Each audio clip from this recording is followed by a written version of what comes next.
got a telegram from some lady friend of yours, a Bonnie something or other? Something you ain't telling me? Bonnie McFarland. She's a friend. Saved my life when I went after Bill and nearly got myself killed again. Oh, and now you two's in the habit of sending each other letters. How very nice. It weren't nothing like that. What's it say? I don't know. I can't... Well, you know I can't read. Give it here. You read that thing out loud? I ain't hiding nothing. Dear Mr. Marston, stop. Need corn sacks. Stop.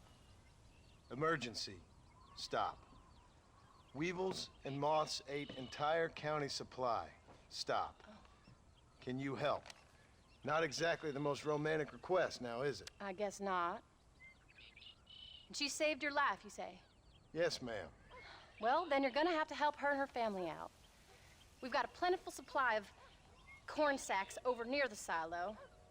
About the one thing Uncle didn't manage to have stolen while we was gone. Okay. Hurry back, John. And John, what's she like? You know. A little bit like you, I guess. She's a woman in a man's world.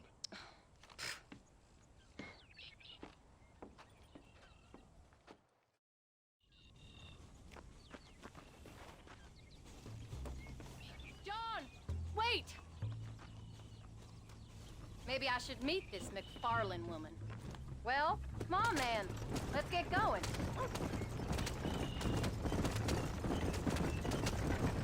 I don't think I can let you go off again without me. Fair enough. I'm glad of the company. You only had to ask. Ask? I was waiting for you to ask me. I thought you'd want to keep an eye on the board. Oh, while you were off cavorting with cowgirls in the next county? I don't think so, John Marston.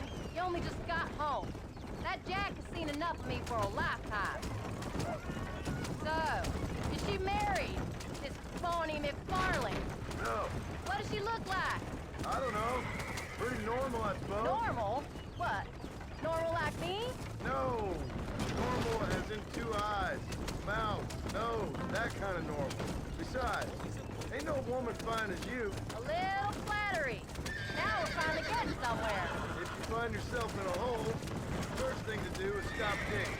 Another pearl of wisdom from John Marston. I sure do miss those.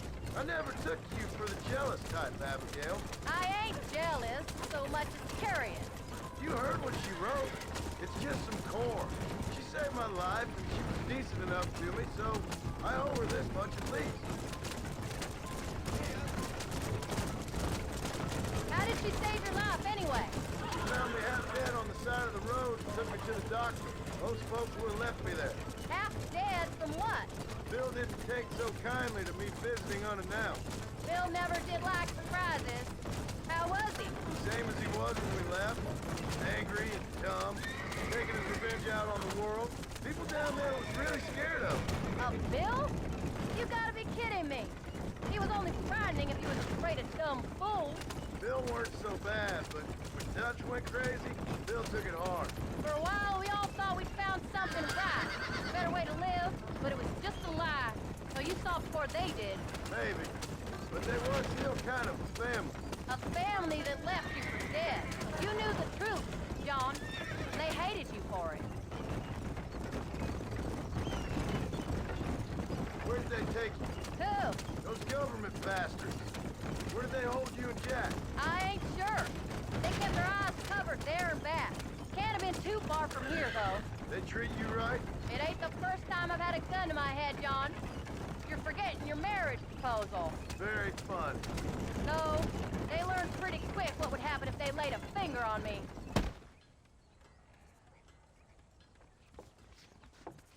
You came.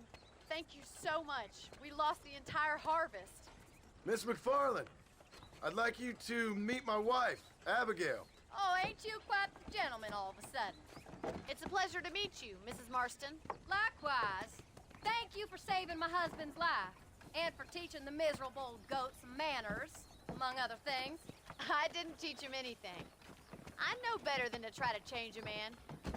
You should meet my father. Oh, people can change, Miss McFarland. John and I have to believe that more than anybody. This is a decent first harvest for you, John. You should be proud. That's good land you got there. How are you feeling, Mrs. Marston? From what your husband told me, it must have been awful for you. I've been through worse, and I knew he'd be back before too long. He can't cook a meal to save his life. Abigail, in my darkest hours, when I was most homesick, just the thought of one of your rat meat stews kept me pushing forward. Well, about as amusing as a weeping saddle sore, ain't he, Miss McFarland? If you're gonna start yammering about women's work, John, I'd say you might be in the wrong company. I'd say so, too. I never felt so outnumbered.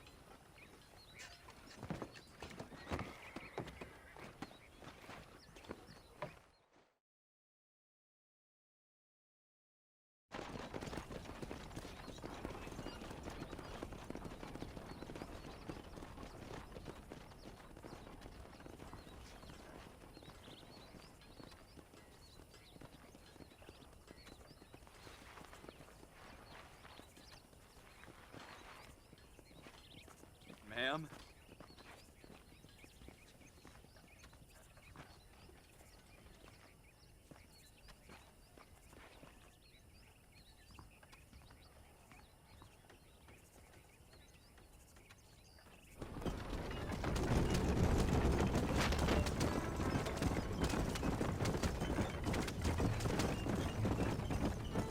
So that was the famous Bonnie.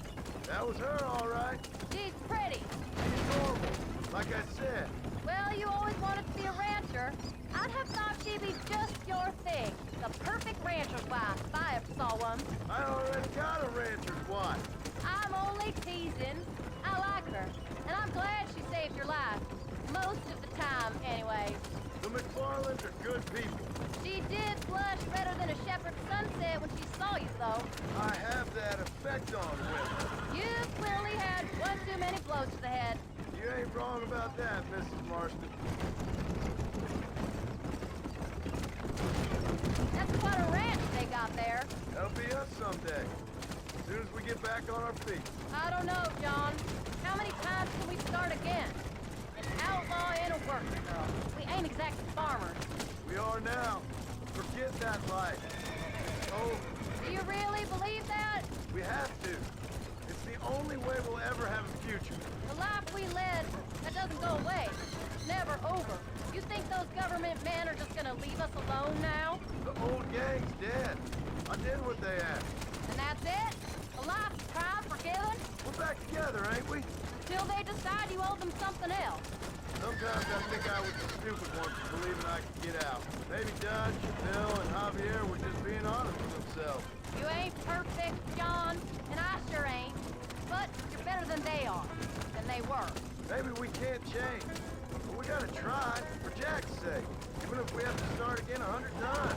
It's better than going back to what we were. How's Jack doing?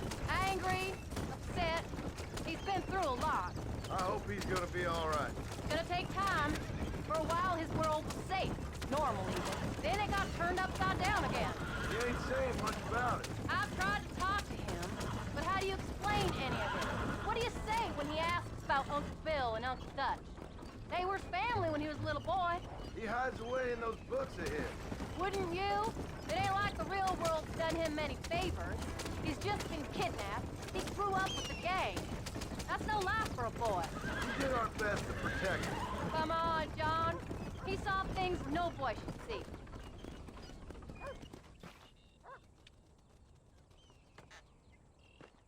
We did good today, John.